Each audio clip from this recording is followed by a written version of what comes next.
mempersembahkan serial Sandiwara Radio Putri Cadar Biru.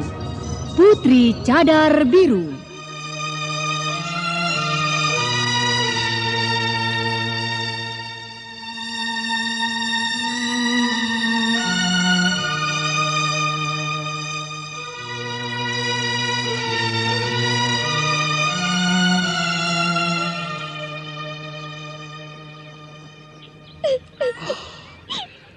Kenapa kau menangis, Adik Tri? Kenapa? Apakah perkataanku salah? Ataukah aku telah membuatmu kecewa? Tidak. Tidak apa-apa, Kakang. Kakang sungguh tidak salah apa-apa. Hanya memang nasibku yang buruk, Kakang.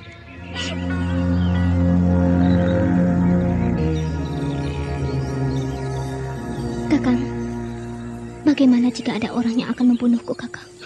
Dia harus berhadapan dengan aku. Dia adalah guru. Hah?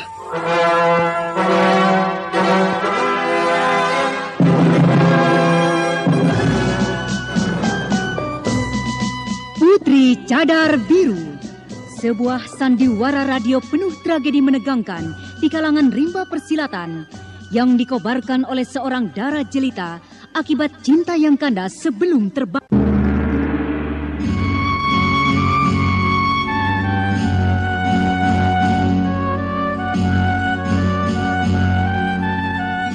Putri Cadar Biru, sebuah kisah menawan dengan latar belakang liku-liku perjuangan putra-putra Mataram dalam rangka mengusir penjajah Kompeni dari bumi Jayakarta.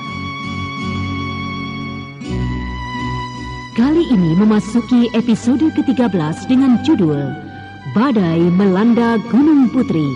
Naskah karya Suarso Yusi Samsidar, teknik dan montase Ihne Elfriede, musik oleh Frans Harius dengan sutradara Thomas Age.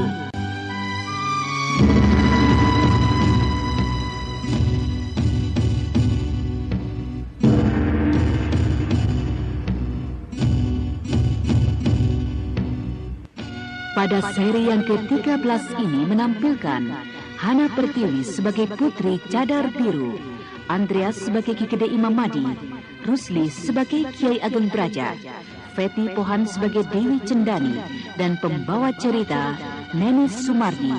Selamat menikmati. Pada kisah yang lalu diceritakan, pertarungan antara para penyerbu dengan Gunung Putri. Karena terluka, maka Nini Susur membawa rombongannya mundur. Apakah mereka akan mengurungkan niatnya untuk menghancurkan perguruan Gunung Putri?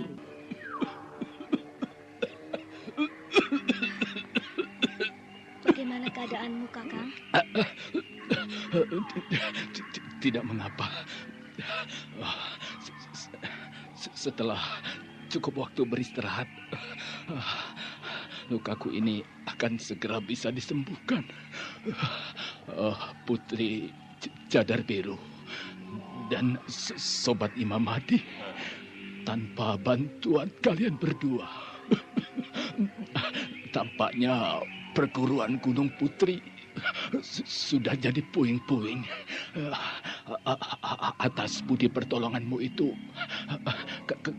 kami ucapkan terima kasih yang sebesar-besarnya.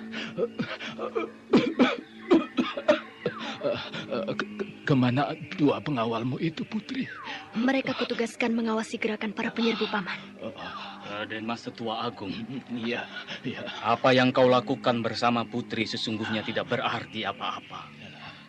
Jumlah penyerbu sangat besar, dan mereka nampaknya belum berniat untuk mengurungkan niat busuknya untuk menyerang Gunung Putri. Sudah sejak beberapa hari yang lalu, kami berdua selalu membayangi mereka. Tetapi kami tidak pernah berhasil menggagalkan serbuan mereka ke tempat ini. Kakang, sebaiknya Kakang memanfaatkan waktu ini untuk beristirahat sepenuhnya, sekaligus melakukan pengobatan terhadap luka-lukamu, Kakang. Mari kuantarkan ke dalam sanggar, Kakang. Dimas Cendani, lukaku ini tidak akan dapat disembuhkan dalam 1-2 bulan. Sementara itu, Rumah perguruan yang telah kita jaga selama bertahun-tahun akan dihancurkan orang. Mana bisa aku berpangku tangan. Justru aku sangat sedih karena harus melibatkan para sahabat dalam urusan dalam perguruan sendiri. Oh, Den Mas Tetua Ageng Braja, jangan berkata begitu. Urusan Gunung Putri adalah urusan rimba persilatan pada umumnya. Apalagi tindakan para penyerbu itu sangat bertentangan dengan dharma rimba persilatan.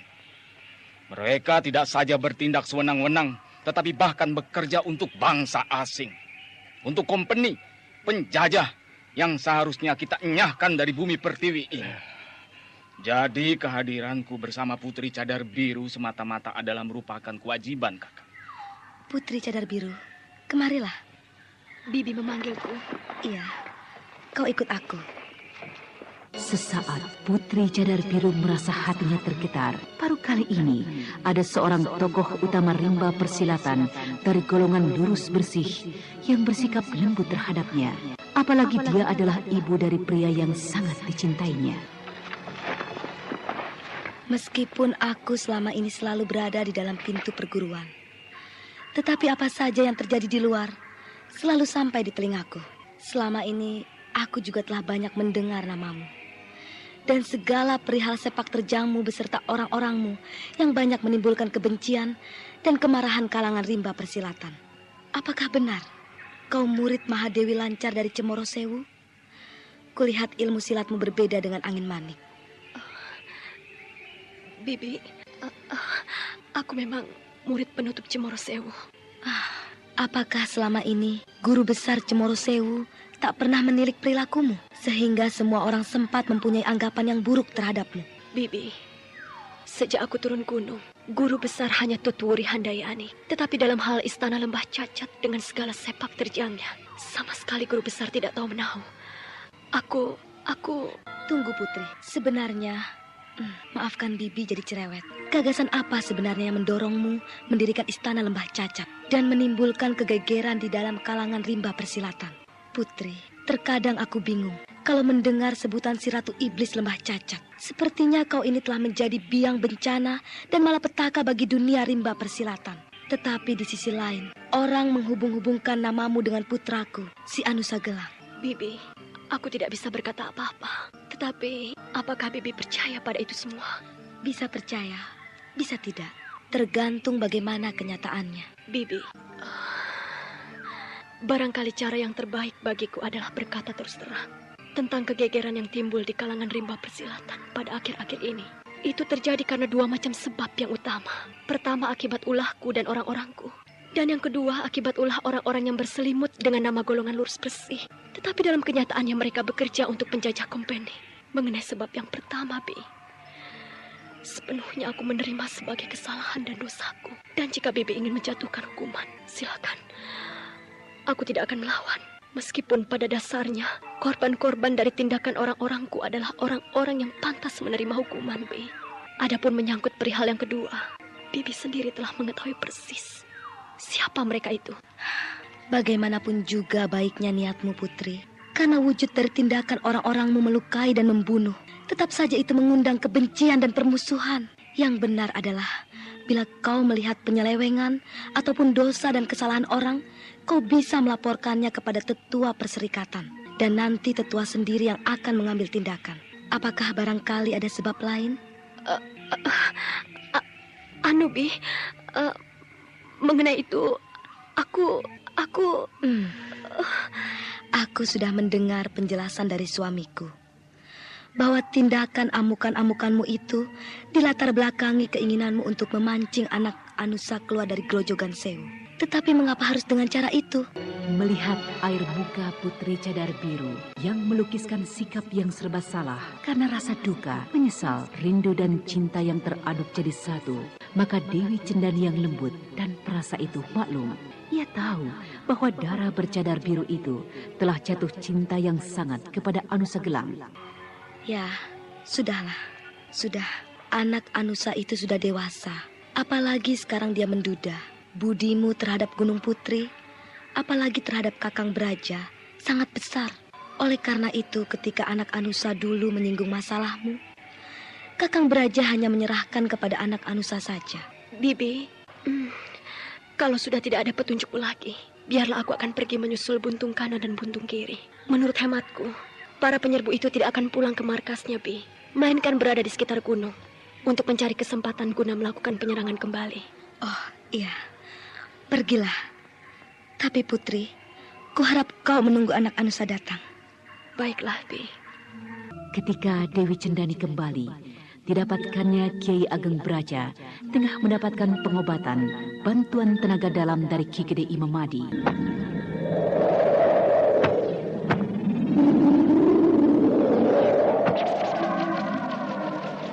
Kakang Braja memang sangat perlu mendapatkan bantuan tenaga untuk mengusir habis sisa racun dalam tubuhnya. Akan tetapi dengan cara mencurahkan tenaga seperti itu, keadaan Ki Gede Imam Madi jadi lemah. Jika secara tiba-tiba musuh datang menyerang, maka keadaannya jadi berbahaya. Sebetulnya sahabat Imam Madi, meskipun suamiku sangat membutuhkan bantuan tenaga, tetapi keadaan saat ini lebih tepat kalau sahabat beristirahat untuk memulihkan tenaga. Sebab musuh sewaktu-waktu bisa datang menyerang. Nyonya Cendani. Pendapatmu tidak salah. Tetapi pendapatku juga benar. Luka harus diobati. Mengobati luka adalah ibarat membunuh api dalam kebakaran. Makin cepat, makin baik. Musuh memang sewaktu-waktu bisa datang. Tetapi bukankah keadaan kita tidak berubah? Imam Madi segar, bugar maupun loyo sama saja. Tak mampu mengusir penjahat dengan cara mengobati Denmas Tetua Agung. Maka Gunung Putri berharap bisa bersifat tegar. Entahlah dosa apa yang telah kami lakukan, sehingga perguruan ini harus mengalami ancaman kehancuran. Dimas Cendani, perintahkan murid-murid untuk berjaga-jaga di bawah gunung. Baik, Kakang. Para murid turunan ketiga, kalian melakukan penjagaan di bawah gunung. Sebaiknya kalian memecah rombongan jadi 3 tempat. Sebelah timur gunung, sebelah utara, dan sebelah selatan. Baik. Denmas Tetua Agung, ada sesuatu yang ingin kurundingkan dengan Andika. Tentang apa itu, sahabat? Tentang Dimas Anusa Gelang. Aku perhatikan selama ini hubungan sudah semakin akrab. Apakah sebaiknya tidak harus mendapatkan perhatian Andika? Kaulah sungguh sangat bersyukur karena sahabat Imam Madi ikut memikirkan urusan anak Anusa. Ya, bicara terus terang, kaulah sendiri sudah mendengar hal itu. Bahkan kalau tidak salah pendengaranku, cucu kaulah satu-satunya, Turangga Seta, berada dalam asuhan Putri Cadar Biru maupun orang-orangnya. Tetapi, apakah yang sebaiknya kaulah perbuat, Sobat Imam Madi? Aku ini selamanya belum pernah punya mantu. Jangankan mantu, istri saja juga belum pernah. Tetapi menurut pendapatku yang cepat ini, Putri Cadar Biru sudah selayaknya jadi menantu Andika. Sikap kita orang tua adalah Tutwuri Handayani. Sepanjang hubungan kedua muda-mudi tampak serasi dan seimbang. Apalah jeleknya jika kita rangkapkan jadi perjodohan. Nah, di kedua belah pihak memang terdapat kekurangan. Terutama pada Putri Cadar Biru yang kita kenal sebagai seorang ratu iblis. Akan tetapi, hitung punya hitung, kita mengangkat orang dari lumpur adalah merupakan perbuatan baik. Ya, pandangan sahabat Imam Madi memang sangat luas. Ya. Akan tetapi kita sudah tahu bahwa kaum kita, golongan kaum lurus bersih rimba persilatan ini, meskipun kita pernah berhutang jiwa kepada Putri Cadar Biru, namun rasa permusuhan maupun kebencian kita terhadap Dara itu tidak bisa dihapus begitu saja. Kaulah malah khawatir akan mendapatkan kecaman para sahabat kaum gagah. Hal itulah yang sesungguhnya mengganggu pikiran kaulah. Apakah Andika takut mendapatkan kecaman dari mereka, Den Mas Tetua Ageng? Sekarang, marilah kita bersikap jujur. Siapa di antara kita yang menamakan dirinya golongan lurus bersih, yang merasa tidak punya salah dan dosa? Tentu saja kita menyadari bahwa diri kita pun tidak pernah luput dari salah dan dosa. Tetapi dosa dan kesalahan Putri Cadar Biru adalah dosa pembunuhan. Dosa pembunuhan? Iya. Setiap orang bisa kesalahan tangan, Den Mas Tetua Ageng. Apalagi kita adalah orang-orang rimba persilatan yang sering bertindak dengan mengandalkan kekuatan dan ketajaman senjata. Apakah kita belum pernah melukai atau membunuh orang? Kakang, perkataan sahabat Imam Mahdi memang tidak seluruhnya benar. Tetapi aku pikir tidak ada jeleknya kalau dia kita terima sebagai comblang yang baik.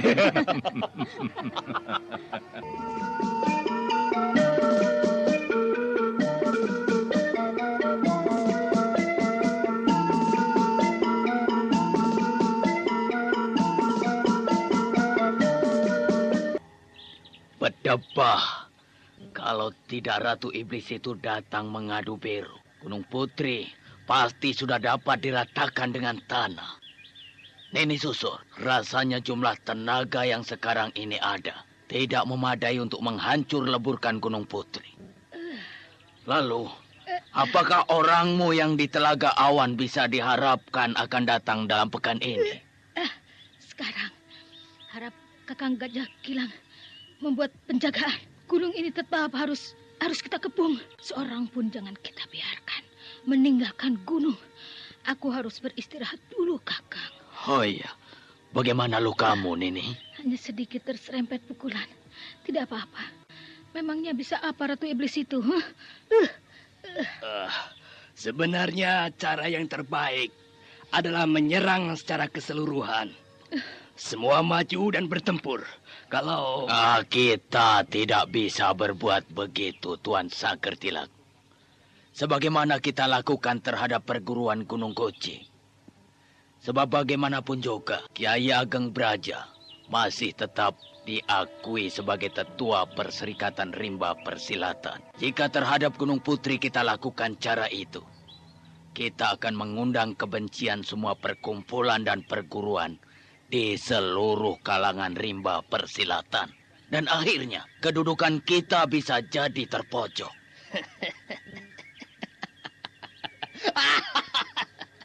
Tuan Gajah Kilang.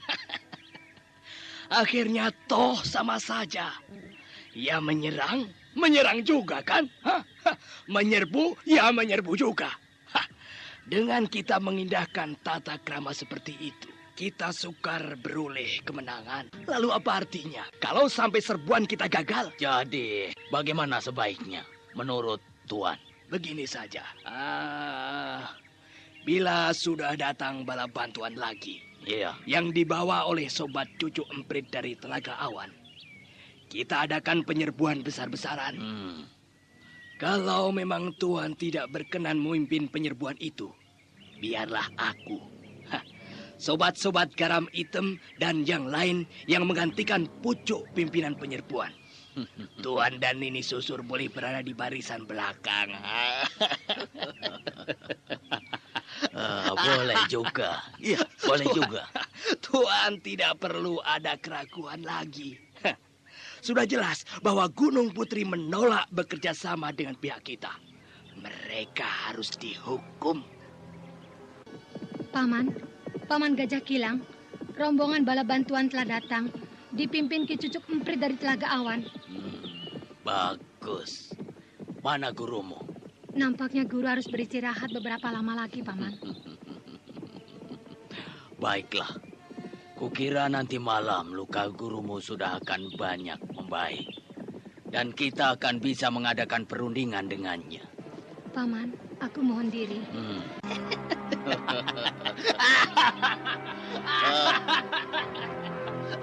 Kenapa? Kenapa, Tuan? Oh. Gadis, murid tetua Pringgading itu sering membuatku tertawa. Gerak-geriknya mengingatkan kita pada ganjennya seorang perawan tua. Tuan, dia belum terlalu tua. Masih lebih muda dari gurunya.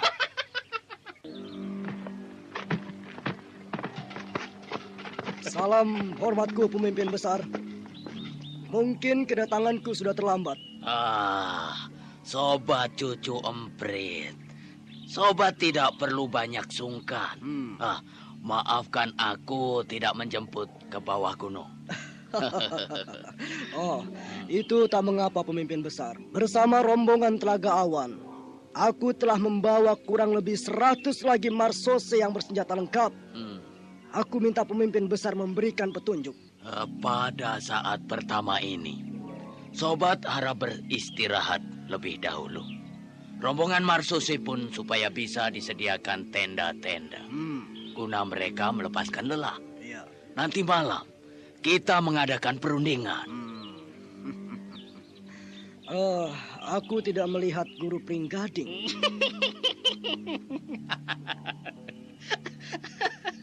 Tuan tidak menanyakan guru garam hitam, melainkan guru Pringgading. Aku tahu. Guru garam hitam sudah bertemu sekarang. Sedangkan guru Pringgading belum. Malam itu, mereka mengadakan pertemuan di dalam tenda besar milik Ki Gajah Kilang. Nini Susur sudah hampir sembuh seluruhnya. Dia hadir bersama dua muridnya, Eka dan Tri. Pepatah orang mengatakan bahwa wanita yang baru sembuh dari sakitnya akan tambah lebih cantik lagi. Omongan apa itu? Pemimpin besar, maafkan aku. Itu tadi sekedar pembukaan saja. Bukan kepadaku Tuan minta maaf. Tentu saja kepada yang berkepentingan. Nini, maafkan aku Nini. Pemimpin besar, aku kira dengan adanya tambahan tenaga bala bantuan, besok pagi atau malam sudah dapat diadakan penyerbuan. Itu menurut pendapatku. Entahlah bagaimana menurut pendapat sobat-sobat yang lain. Memang, dalam sehari dua ini harus dilaksanakan penyerbuan. Selagi Gunung Putri hanya dibantu oleh Ki Gede Imamadi dan Putri Cadar Biru, kesempatan lain mungkin akan datang pengganggu-pengganggu yang lain. Pemimpin besar, silakan kau mengambil keputusan. Putri Cadar Biru? Ratu Iblis itu membantu Gunung Putri?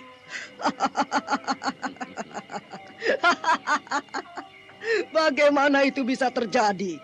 Seorang ratunya para iblis bisa bekerja sama dengan biangnya kaum lurus bersih. Biangnya lurus bersih apa? Bukan saja bekerja sama, bahkan mungkin Ratu Iblis itu akan dijadikan menantu. Walau bagaimanapun juga kehadiran Putri Cadar Biru dan si Raja Pengemis Imamadi di Gunung Putri harus kita perhitungkan. Maka cara satu-satunya adalah menyingkirkan mereka dari gunung ini. Jadi, bagaimana caranya, pemimpin besar? Menurutku itu mudah. Menyingkirkan mereka dari Gunung Putri adalah memancing mereka keluar. Dan itu kita lakukan sebelum kita laksanakan serbuan besar-besaran. Pemimpin besar, mengapa kita harus membuang-buang waktu? Seluruh tenaga kita secara menyeluruh menyerbu dari berbagai arah. Mustahil mereka tidak habis semua. Aku tidak yakin bahwa si Raja Pengemis maupun si Ratu Iblis itu bisa lolos dari kematian. Kita jangan berpikir sembarangan. Mereka di tempat gelap, sedangkan kita di tempat terang. Setiap tuan rumah selalu menguasai medan secara pasti. Sedangkan kita salah-salah. Tanpa penilikan yang teliti, kita bisa terjebak dalam perangkap mereka. Dan bukannya keberhasilan yang kita peroleh, bahkan kita akan jadi bulan-bulanan mereka. Aku pikir Siasat yang akan diterapkan oleh pemimpin besar itu tepat sekali. Kita pancing 2 orang bantuan itu keluar gunung. Sementara mereka keluar, kita adakan serbuan secara menyeluruh. Cara itulah yang paling tepat. Aku yakin akan membawa hasil yang memuaskan. Iya, sekarang masalahnya. Siapa yang akan melakukan tugas memancing kedua jahanam itu keluar dari Gunung Putri? Tampaknya pekerjaan memancing keluar Ki Gede Imam Mahdi dan Putri Cadar Biru hanya mudah diucapkan. Akan tetapi berat orang melakukannya. Setiap orang rimba persilatan adalah orang yang tidak gentar kepada langit dan bumi. Tetapi begitu mendengar nama si Raja Pengemis maupun si Ratu Iblis, kenapa bungkam semua? Kalau Nini sendiri memilih lawan siapa? Siapa saja aku tidak menampik. Tetapi keadaanku saat ini sedang... Jangan Nini Susur. Jangan. Dia belum sembuh benar dari lukanya. Kukira Tuan Saker sendiri memilih siapa? Ki Gede Imam Mahdi. Seorang ahli pukulan guntur seketi. Ilmu pukulan bertenaga besar itu cocok untuk dihadapi dengan tenaga Jabal Kanin. Tapi entahlah, menurut Tuan sendiri bagaimana? Aji lebur seketi ataupun guntur seketi adalah pukulan tenaga dalam. Dengan tenaga luar atau Jabal Kanin, sebenarnya tidak bertemu batunya. Tetapi karena ini sudah merupakan perintah pemimpin besar, ya tentu saja aku takkan menolak. Aku masih bisa mengandalkan tongkat bajaku. Aku tidak percaya pengemis busuk itu begitu lihai sebagaimana orang ceritakan. Menghadapi Ki Gede Imam Mahdi tentu saja jauh lebih ringan bila dibandingkan dengan memancing keluar Ratu Istana Lebah Cacat itu. Dengan gadis itu, aku belum pernah bertarung. Tetapi bila melihat pengawalnya saja, si bidadari Pacu Telu begitu tangguh. Ya, apalagi majikannya. Nah, aku sangat bersyukur bahwa Tuan Saker sudah bersedia melakukan tugas itu. Sekarang tinggal siapa yang sanggup memancing keluar Putri Cadar Biru. Ya, seandainya aku sudah sembuh seluruhnya dari luka ini. Tugas itu pasti aku yang akan memintanya. Dia berhutang 1 luka kepadaku. Tapi, Cucuk Emprit, kau wakili Pringgading untuk melaksanakan tugas ini. Guru besar pasti akan sangat gembira andai kata arwahnya bisa menyaksikan pekerjaanmu dari alam baka. Kalau itu merupakan perintahmu, Nini, kukira aku tak bisa tidak menerima. Kebetulan sekali. Aku ingin belajar kenal dengan darah kosen itu. Aku ingin membuktikan apakah nama besarnya itu omong kosong atau tidak.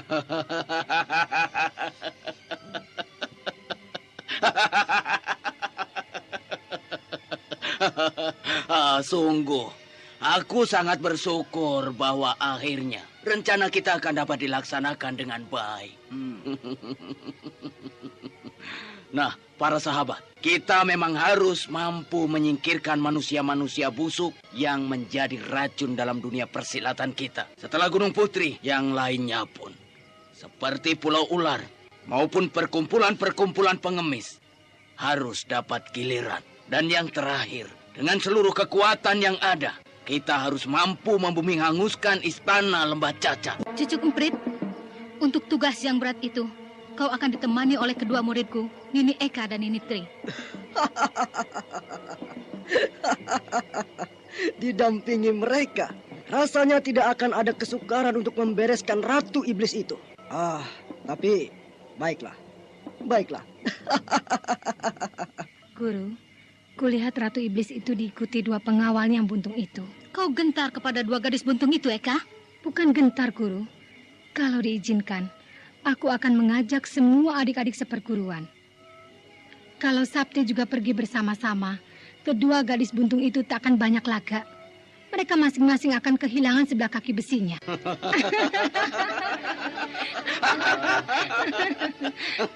Tapi hati-hati kau dengan pedang si buntung kanan itu. Orangnya memang bicara saja tidak jelas, tetapi gerakan pedangnya jauh lebih ganas dari adiknya si buntung kiri. Hal itu guru tak usah khawatir. Ketika pertemuan itu tengah berlangsung, entah dari mana datangnya, tiba-tiba terdengar jeritan beberapa orang penjaga. Semua yang hadir tersentak kaget, apalagi setelah beberapa orang yang jatuh seperti dilempar, menghantam tenda pertemuan itu.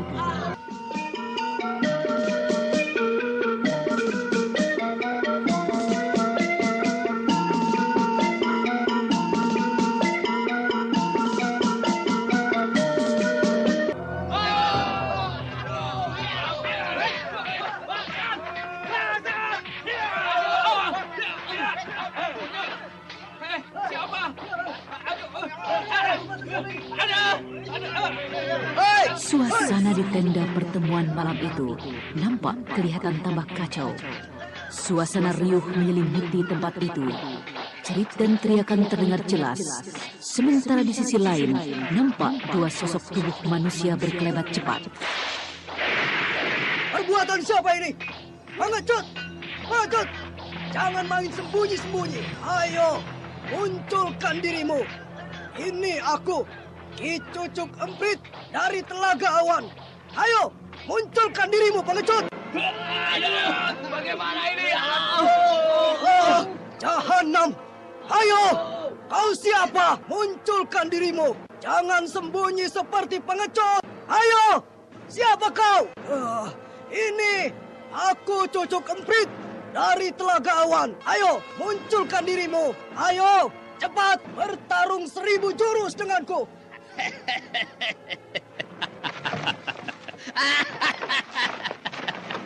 Tuan sedang bicara dengan siapa? Aku tidak melihat siapa-siapa di sini. Lihatlah, sudah berapa orang Marsose tewas ataupun terluka berat.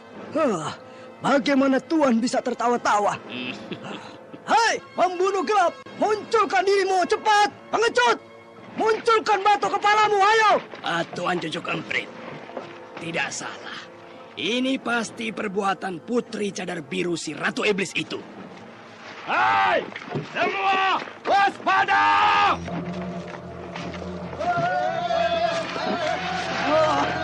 Keparat!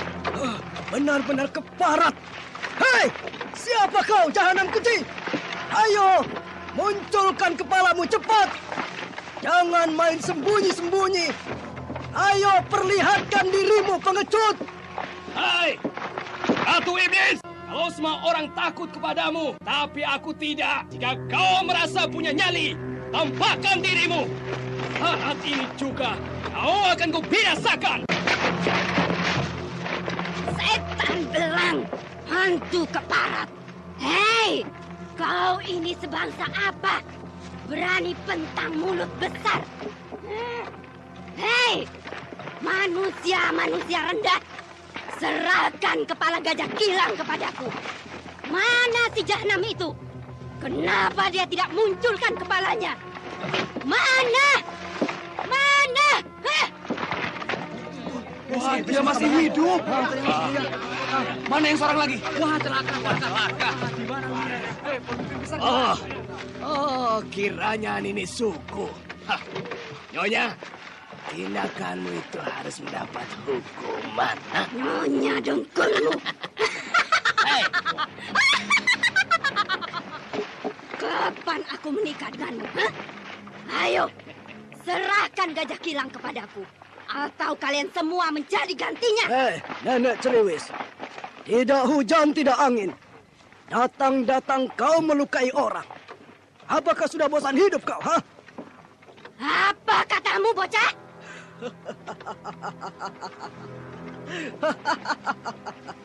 Kalau yang datang mengamuk Putri Cadar Biru, mungkin aku maklum. Sebab ilmu kepandaiannya sangat tinggi. Tetapi kau nenek meriah. Tampaknya kau lebih mirip toko kelontong yang berjalan. Aduh, sial. Dalam kemarahan yang amat sangat karena ejekan itu, Nini Suku dengan gerakan serupa bayangan tahu-tahu telah mencengkramkan kuku-kuku jari tangannya yang panjang ke arah leher Cucuk Emprit. Meski Cucuk Emprit telah berusaha menghindar, namun tak urung pundaknya telah sobek berdarah. Monyet tua, aku akan mengadu jiwa denganmu. Mampus kau nenek meriah. Untuk membunuhku, pemimpin besarmu Gajah Kilang itu tak akan mampu. Apalagi ingusan sepertimu. Monyet tua, sungguh besar mulut kau. Besar mulut apa? Kau yang besar mulut. Memangnya kau bisa apa? Pertarungan kelihatan seru. Pedang cucu emprit berkelebat dengan cepat. Namun sungguh di luar dugaan Nini Suku menghadapi serangan itu hanya dengan tertawa-tawa, seolah-olah menganggap remeh musuhnya. Sungguh sangat berbahaya nenek iblis itu. Kalau tidak dibantu, pemuda bernama Cucu Emprit akan segera bisa dirobohkan. Tapi kenapa pemimpin besar belum muncul atau memberikan perintah tembak kepada iblis Nusa Kambangan ini? Apakah dia takut? Hei, iblis Nusa Kambangan! Ini Suku! Lihat tongkatku baja! Bagus kau. Memedi dari Keling ke sini sekaligus maju. Biar aku bisa cepat membereskan. Iblis sombong. Tuan Cucu Emprit, jangan khawatir.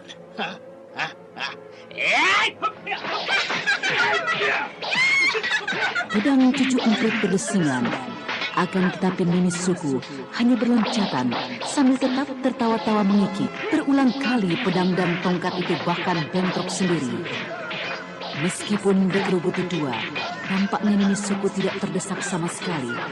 Senjata-senjata lawan selalu dapat dihindari. Bahkan kuku-kuku jarinya yang runcing panjang dan tajam-tajam itu selalu mengancam lawannya. Tuan Cucu Emprit, awasi kuku-kuku jarinya itu.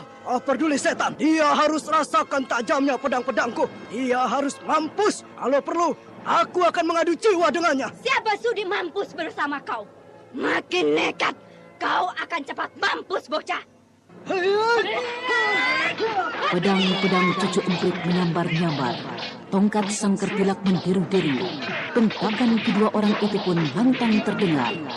Nini Suku dengan ringan bergerak kian kemari sambil melancarkan terkaman kuku-kukunya yang menimbulkan bunyi berdesiran. Suatu kali, Nini Suku memekik dan melancarkan tendangan kilat. Sang kertilak berteriak kesakitan, tubuhnya bergulingan. Meski dikerubuti dua lawan tangguh, Nini Suku mampu menunjukkan kelasnya. Orang ketiga dari iblis-iblis Nusa Kambangan itu sebaliknya jadi terdesak. Bahkan dia yang selalu membuat kedua lawannya itu kalang kabut. Sementara sang kertilak dan cucu emprit mengerubuti Nini Suku. Sebenarnya Ki Gajah Kilang selaku pimpinan besar para penyerbu itu bukan tidak tahu akan kedatangan dua iblis Nusa Kambangan itu.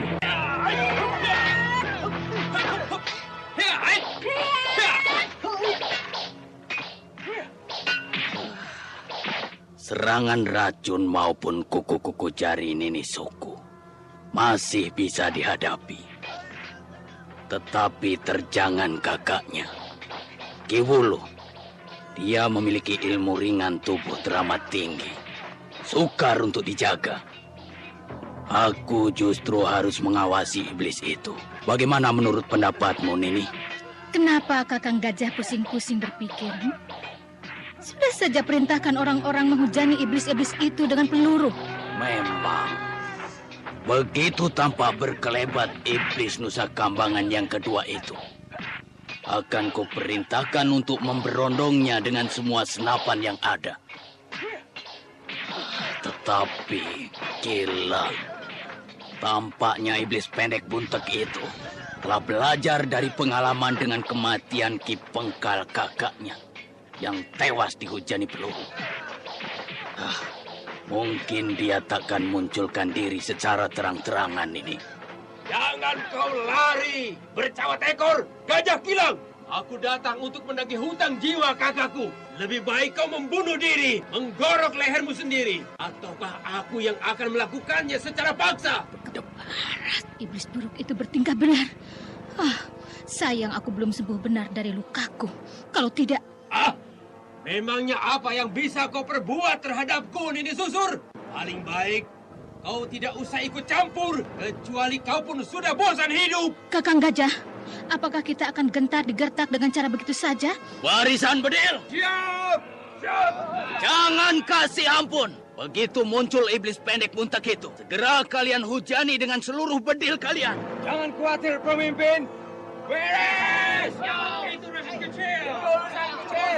Sebagaimana kalian telah mengenal dia, waktu di markas Parilayo, maka jangan lalai. Iblis buruk itu bisa bergerak secepat peluru bedil. Tidak mungkin. Tertawa itu tidak penting. Apakah kalian siap? Siap! Jangan khawatir, pemimpin besar. Serahkan itu kepada kami. Kenapa kau harus korbankan kerocok-kerocok itu, Gajah Kilang? Nabi Bagus telah menimbagi Kakang Pengkal. Mereka juga harus dapatkan ganjarannya. Iblis keparat, ayo kita bekuk. Jangan sembarangan ngomong kau. Jangan sembarang ngomong, ha? Hei, bukan kau yang bisa membekuk dia. Sebaliknya, kau yang pulang tanpa kepala. Apa kau takut, ha? Barisan bedil! Siap! Siap, pemimpin besar. Komandan! Siap, pemimpin. Kemari kau. Baik, pemimpin. Kau bagi pasukanmu dalam 4 kelompok besar. 3 kelompok menyebar ke 3 arah untuk menembak mati iblis itu. Dan yang serombongan lagi berjaga-jaga di sini. Jangan lupa, yang berjaga-jaga di sini adalah para penembak jitu. Kau tahu, Komandan? Apa maksud pemimpin besar? Aku tahu. Dengan cara digerebek seperti itu, pasti iblis bernama Ki Wulu itu akan menyerbu kemari. Dia punya hutang jiwa denganku. Dengan kita, dia pasti datang kemari. Siap, pemimpin. Kau takut? Tidak. Tapi jangan lupa. Perintahkan kepada orang-orangmu. Begitu Ki Wulu menyerbu kemari, ketiga rombongan pertama itu harus berbalik mengepung. Jelas?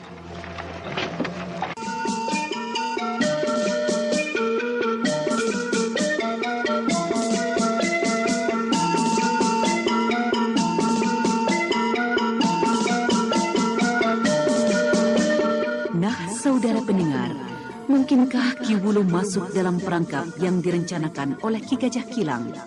Untuk mengetahui jawabannya, ikutilah lanjutan kisah Putri Cadar Biru dalam episode ke-13 dengan judul Badai Melanda Gunung Putri. Sampai jumpa.